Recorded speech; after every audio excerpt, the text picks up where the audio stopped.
Don't you want to try the coffee I made especially for you, honey?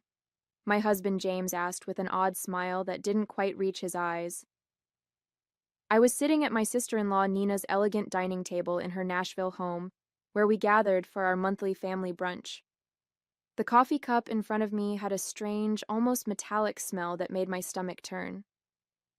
My name is Christina, and at 29, I never imagined I'd be questioning whether my own husband was trying to poison me. But after 3 years of marriage and countless incidents of accidental food poisoning, I had learned to be cautious, especially around Nina. She had a way of orchestrating situations that left me sick or humiliated, always with that same innocent smile James was wearing now. "How thoughtful of you," I replied, forcing a smile while my mind raced. The aroma wafting from the cup was unlike any coffee I'd smelled before.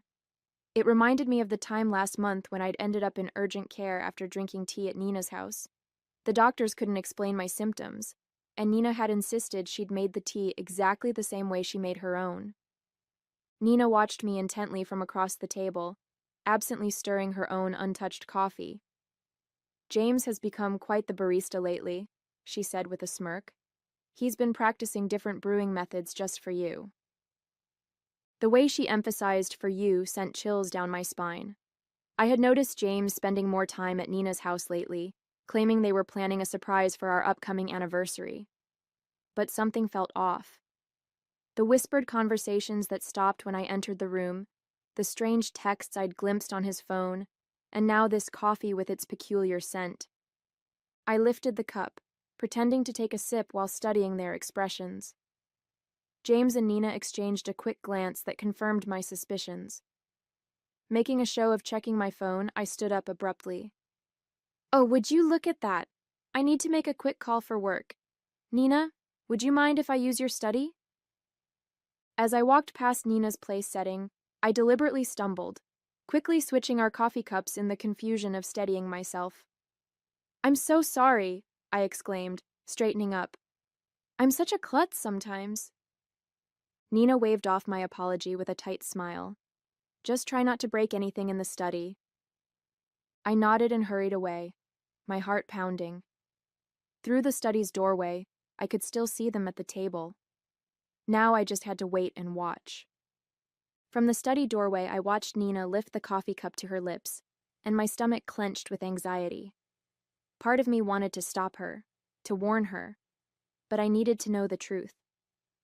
I'd spent too many nights in emergency rooms, too many hours doubled over in pain, always after sharing meals with them. It wasn't always like this. When I first met James at a friend's wedding in Nashville 3 years ago, he was charming and attentive. Nina had seemed welcoming too, inviting me to family gatherings and offering to help plan our wedding. But looking back, I should have noticed the red flags. The way she would accidentally spill things on my dress at important events, or how my food always seemed to have extra seasoning when she helped cook. The incident started small, an upset stomach here, a mild allergic reaction there. James always had an excuse ready. Maybe it was something you ate earlier, or you must be coming down with something. But the pattern was becoming clear. The worst was 2 months ago, when I ended up hospitalized after eating breakfast at their house. The doctors found traces of something in my system they couldn't identify, but James convinced everyone I must have taken some expired medication. I gripped the door frame, watching as Nina took another sip of the coffee. James was typing on his phone, seemingly unconcerned. My own untouched cup sat cold on the table where I'd left it. The metallic smell still lingered in my nose, making me shudder. A slight tremor in Nina's hand caught my attention.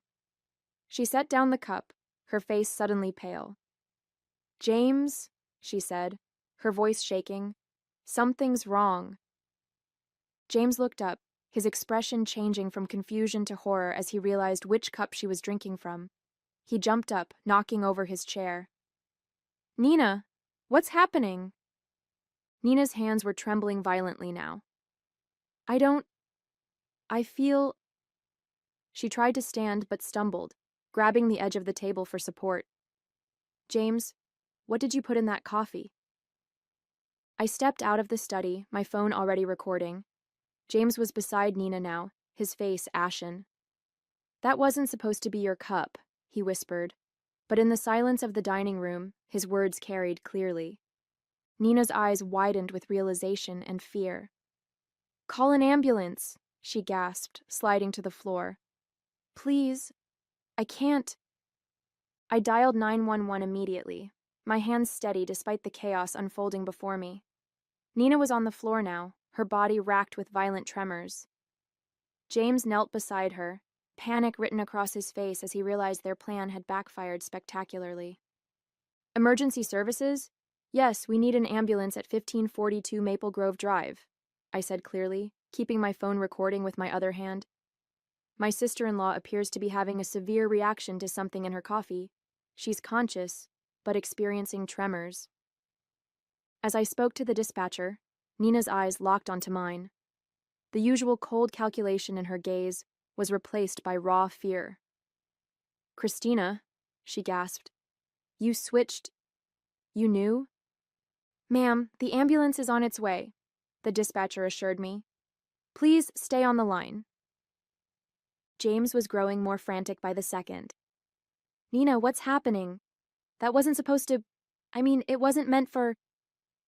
"Shut up, James," Nina snapped through gritted teeth, her anger momentarily overcoming her distress. "This is all your fault. You said it would just make her sick enough to miss the board meeting next week. You promised it wouldn't be traced." My blood ran cold. The board meeting, where I was scheduled to present my proposal for a major client account, the same account Nina had been trying to land for months at our competing firms. Everything started clicking into place. "The tea last month," I said, my voice surprisingly steady. "And the breakfast incident 2 months ago. Those weren't accidents, were they?" Nina's face contorted with another wave of pain. "The tea, that was supposed to keep you home during the Johnson contract presentation. But you went anyway." She clutched her stomach, doubling over. "James said, he said we just needed to discredit you, make clients think you were unreliable." The sound of sirens filled the air outside. James stood up, backing away from both of us. "Nina, stop talking. You don't know what you're saying." "I know exactly what I'm saying," Nina spat, her words slurring slightly. "We've been planning this for months, ever since Christina started outperforming me at every client meeting. You were supposed to make sure she drank it today." The paramedics burst through the front door, and I quickly stepped aside to let them work. As they loaded Nina onto a stretcher, I stopped recording and sent the video to my private email, then to my lawyer. James stood frozen, watching as his carefully constructed plan crumbled around him. "I'll ride with her to the hospital," I told the paramedics, my voice firm. "After all, I need to make sure my sister-in-law gets the proper treatment." I met James's terrified gaze. "And I'm sure the doctors will be very interested in knowing exactly what was in that coffee." The emergency room at Nashville General Hospital was a flurry of activity as doctors rushed to treat Nina. I sat in the waiting room, my phone clutched in my hand, replaying the recording of Nina's confession. The tremors in her voice, the panic in her eyes, it was all the evidence I needed to prove this wasn't just paranoia on my part. "Family of Nina Anderson?" a nurse called out. I stood up, noting James's conspicuous absence. He'd mumbled something about parking the car 20 minutes ago and hadn't returned. "I'm her sister-in-law," I said, following the nurse through the double doors. "How is she?" "She's stabilized, but we found concerning levels of toxins in her system." The nurse's expression was grave. "The doctor would like to speak with you about some unusual findings in her blood work." Dr. Phillips, a tall woman with graying hair and sharp eyes, was waiting by Nina's room. "Mrs. Bennett, could you tell me exactly what happened before your sister-in-law became ill?" I took a deep breath, pulling out my phone. "I think you should listen to this first." I played the recording from brunch, watching the doctor's expression change from professional concern to alarm. "This is very serious," she said, making notes on her tablet. "The substance we found isn't something that accidentally ends up in coffee. We're looking at deliberate contamination. Just then, James appeared at the end of the hallway, his face pale and sweaty. He'd clearly overheard the doctor's words.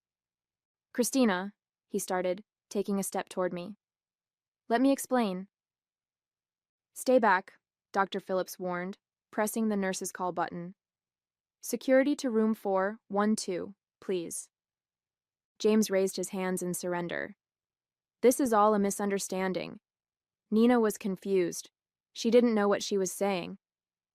"Really?" I pulled up the texts I'd discovered on his phone last week, the ones I'd secretly forwarded to myself. "So these messages between you and Nina about making sure she's out of commission before the Henderson presentation were just friendly conversation." His face drained of color. "You went through my phone?" "After I found the strange pills in your desk drawer? Yes, I did." I turned to Dr. Phillips. "Doctor, I've been hospitalized 3 times in the past 6 months with unexplained symptoms. I'd like to know if they match what you found in Nina's system today." The doctor's eyes narrowed. "We'll need to run some tests to compare. Security will make sure your husband remains available for questioning." 2 security guards appeared, positioning themselves on either side of James. He looked trapped, his carefully constructed facade crumbling. "Nina and I," he stammered. "We were just trying to help you slow down.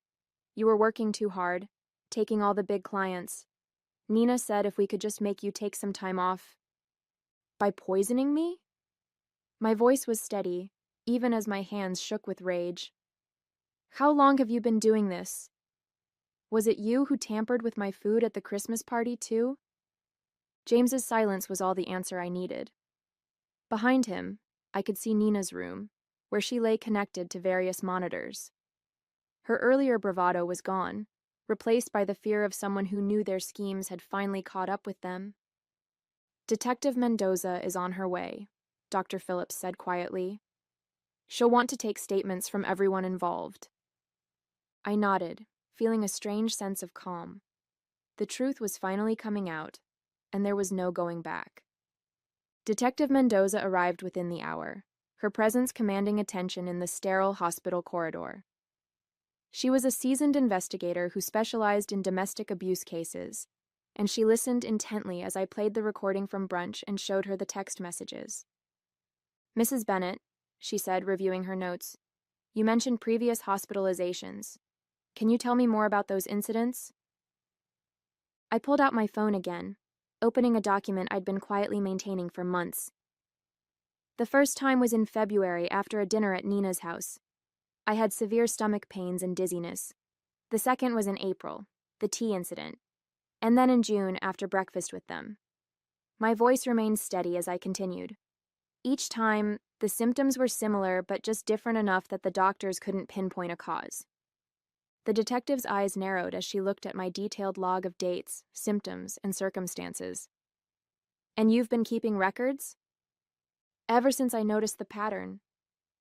I hesitated before pulling out another phone from my purse. "I also started carrying a backup phone with a different number. I used it to record conversations when I was around them. I have several where Nina and James discuss their plans, though they're careful not to be explicit." In one of the recordings, Nina's voice came through clearly. "The Henderson account is worth millions, James. We can't let her ruin everything we've worked for. Just stick to the plan. A few days of illness should be enough." James's response was equally damning. "I've got something stronger this time. She won't make it to the presentation." Detective Mendoza's expression hardened as she listened. Through the window of Nina's room, I could see my sister-in-law was now awake, looking significantly less confident than she had at brunch. "The hospital is running toxicology screens," the detective informed me. "Dr. Phillips has already identified several substances that don't occur naturally. We'll need samples from your home as well." A commotion down the hall caught our attention. James was arguing with the security guards, his voice rising in desperation. "I need to speak with my wife," he shouted. "Christina, please, you don't understand. We were trying to protect you." Detective Mendoza stepped between us. "Mr. Bennett, you're not helping your case. We've already found evidence of premeditated..." "Premeditated?" James laughed. a hollow sound that echoed through the corridor. We were just trying to slow her down. She was working herself to death, taking all the major accounts. Nina said if we could just make her take some time off. By poisoning her! Detective Mendoza's voice was sharp. That's not protection, Mr. Bennett. That's attempted murder. The color drained from James's face. Murder? No, that's not. We never meant to. Then what exactly did you mean to do? I asked, my voice surprisingly calm. When you put something in my coffee this morning, what was supposed to happen? James's silence spoke volumes. Behind him, I could see Nina watching through her hospital room window, her face a mask of fear and calculation. I wondered if she was trying to figure out how to spin this, how to explain away months of systematic poisoning as some sort of misguided attempt at helping me. We'll need both of their phones, Detective Mendoza told the security guards. And I want officers posted at both doors. Nobody leaves until we get the toxicology results. Dr. Phillips entered Nina's room with a tablet in hand, her expression grim as she reviewed the test results. Detective Mendoza and I followed, while James remained outside with the guards. Nina tried to sit up straighter in her hospital bed, but the tremors hadn't completely subsided.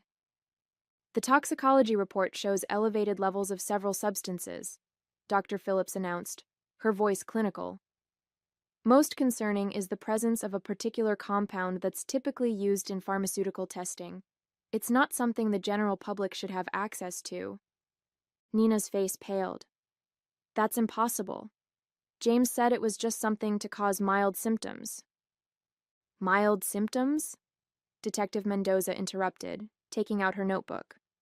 Like the ones your sister-in-law experienced over the past 6 months? The door opened and another detective entered, holding an evidence bag. We found these in Mr. Bennett's office desk at the Anderson marketing firm, he reported, presenting several small bottles with clinical labels, along with detailed notes about dosages and reactions. I felt my knees weaken as I realized the full scope of their plan. You were documenting everything? Like some kind of experiment? It wasn't like that, Nina protested, but her voice wavered. We just needed to track what worked. The first few attempts weren't effective enough. You kept showing up to meetings anyway. So you increased the dosages, Detective Mendoza concluded, examining the bottles. Did you know these substances could be lethal in higher concentrations? The room fell silent. James, still visible through the window, sank into a chair in the hallway, his head in his hands. The Henderson account, I said slowly, pieces clicking into place. It wasn't just about that presentation, was it? You needed me out of the way permanently because the client specifically requested me as their lead. Nina's face contorted with a mixture of anger and fear. You were ruining everything. I built that client portfolio for years, and then you show up and suddenly everyone wants to work with you instead. James said he could fix it. By killing me? The words hung in the air, heavy with accusation. We weren't trying to... Nina started, but Dr. Phillips cut her off. The concentration in the coffee you drank today, the doctor stated, looking directly at Nina, was significantly higher than previous samples we've analyzed from Mrs. Bennett's earlier hospital visits. If she had consumed it, the outcome would have been severe, possibly fatal. Detective Mendoza turned to the other officer. We'll need a full warrant for both their homes and offices, and contact the pharmaceutical company listed on these bottles. Find out how they obtained these substances. Nina slumped back against her pillows, the fight draining from her face. It wasn't supposed to go this far, she whispered. James kept saying we just needed one more try. I stepped closer to her bed, my voice steady despite the trembling in my hands. Every time I got sick, every meeting I missed, every client I lost, you were both there, watching, taking notes on how your poison was affecting me. What kind of people does that make you? The silence that followed was deafening. Outside, I could hear James being read his rights as additional officers arrived. Nina stared at her hands, unable to meet my gaze. Detective, I said, turning away from my sister-in-law, I'm ready to make my formal statement now. The trial lasted 3 weeks, but it felt like years. I sat in the courtroom each day, watching as the prosecution methodically laid out their case against James and Nina. The evidence was overwhelming. The bottles from James's office, their detailed notes on each poisoning attempt, the recorded conversations, and text messages discussing their plans. What struck me most was their demeanor throughout the proceedings. Nina, usually so polished and confident, looked small in her defendant's chair. James couldn't even look at me, keeping his eyes fixed on the floor as expert witnesses detailed the potentially lethal effects of the substances they'd been using. Dr. Phillips's testimony was particularly damning. She presented a comprehensive analysis, showing how they had gradually increased the dosages over time, demonstrating clear intent to cause serious harm. The pharmaceutical company representative confirmed that James had stolen the compounds through his college friend who worked in their research department. The defendants showed a calculated pattern of behavior, the prosecutor argued in her closing statement. This wasn't just corporate sabotage, it was a systematic attempt to harm Mrs. Bennett, with a clear escalation that could have resulted in death. When the verdict was finally read, I felt no joy, only relief. Both James and Nina were found guilty on multiple counts, including attempted murder and conspiracy. The judge's words echoed through the silent courtroom. The premeditated nature of these actions carried out against a family member over an extended period demands the maximum sentence. I watched as they were led away in handcuffs, thinking about how greed and jealousy had twisted two people I once trusted into something unrecognizable. Their business, their reputations, their freedom, all sacrificed in an attempt to destroy me. 1 year after the trial, I stood at the podium of the Nashville Business Leaders Conference, preparing to give the keynote speech. The irony wasn't lost on me. This was exactly the kind of opportunity Nina had tried to prevent me from achieving. The Henderson account, which she and James had been so desperate to steal, had led to several more major clients, establishing me as one of the top marketing executives in the region. Success isn't just about talent or hard work, I began, looking out at the sea of faces. It's about integrity, about building genuine relationships based on trust. I paused, letting my words sink in. Sometimes the biggest threats to our success come from those closest to us, but surviving those challenges makes us stronger. After my speech, several young professionals approached me seeking advice. One woman, her eyes bright with determination, asked how I'd maintained my composure throughout the ordeal. I focused on what I could control, I told her. I gathered evidence, trusted my instincts, and refused to let fear stop me from pursuing my goals. Later that evening, I received an email from the Henderson client, confirming they were renewing their contract for another 3 years. I smiled, thinking about how differently things might have turned out if I hadn't trusted my instincts that day at brunch. The local paper had run a small article that morning about Nina and James beginning their prison sentences. I didn't read it. Instead, I focused on the proposal for my newest client project, knowing that the best revenge wasn't about getting even. It was about moving forward and succeeding despite those who tried to hold you back.